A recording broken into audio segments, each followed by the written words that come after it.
एक बार एक किसान परमात्मा से बड़ा नाराज हो गया।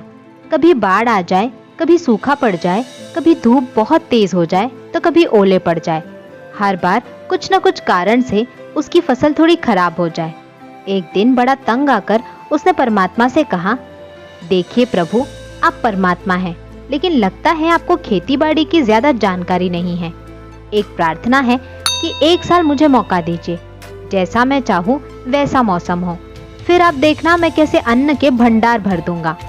परमात्मा मुस्कुराए और कहा, ठीक है, जैसा तुम कहोगे वैसा ही मौसम दूंगा, मैं दखल नहीं करूंगा। किसान ने गेहूं की फसल बोई। जब धूप चाही तब धूप मिली, जब पानी चाहा तब पानी। तेज धूप, ओले, बाढ़, आंधी तो उसने आने ही नहीं दी। समय के साथ फसल बढ़ी और किसान की खुशी भी, क्योंकि ऐसी फसल तो आज तक नहीं हुई थी। किसान ने मन ही मन सोचा, अब पता चलेगा परमात्मा को कि फसल कैसे करते हैं। बेकार ही इतने बरस हम किसानों को परेशान करते रहे। फसल काटने का समय भी आया।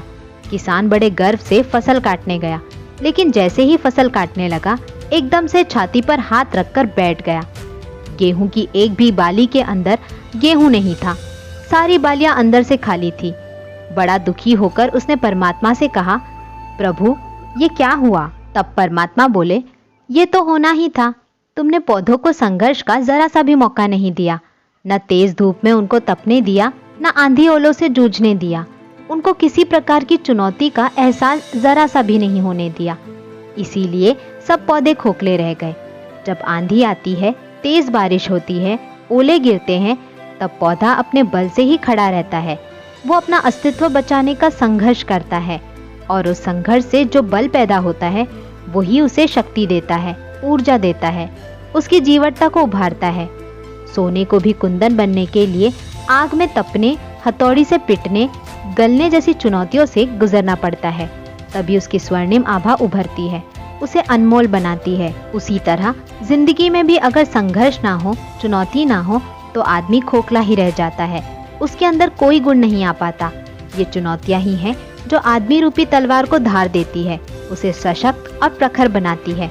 अगर प्रतिभाशाली बनना है तो चुनौतियां स्वीकार करनी ही पड़ेंगी, अन्यथा हम खोखले ही रह जाएंगे। बिना संघर्ष और चुनौतियों के हम कभी अपनी मंजिल को नहीं पा सकते। ये भी एक परीक्षा है जीवन की, जिसके बिना हमें उसी तरह ज्ञान नहीं होता जिस तरह एक बच्चा परीक्षा दिए बिना अगली कक्षा में नहीं जा पाते। संघर्ष और जीवन की चुनौतियों का सामना तो इस धरा पर आकर श्री राम और श्री कृष्ण जी ने भी किया।